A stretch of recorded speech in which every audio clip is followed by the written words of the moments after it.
Today we are going to talk about how to write a business plan built for success. And that, of course, will include visuals with Cloud App. So we'll go over what needs to be in a business plan document. And there's a huge list, so make sure you look through that.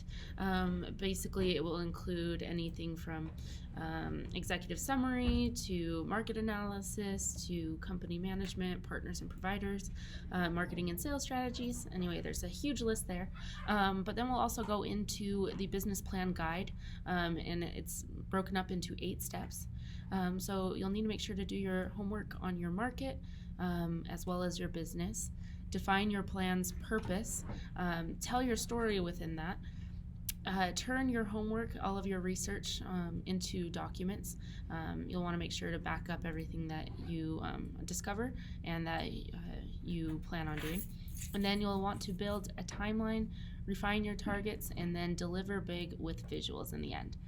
So all of this will help you create a business plan that will help you become successful.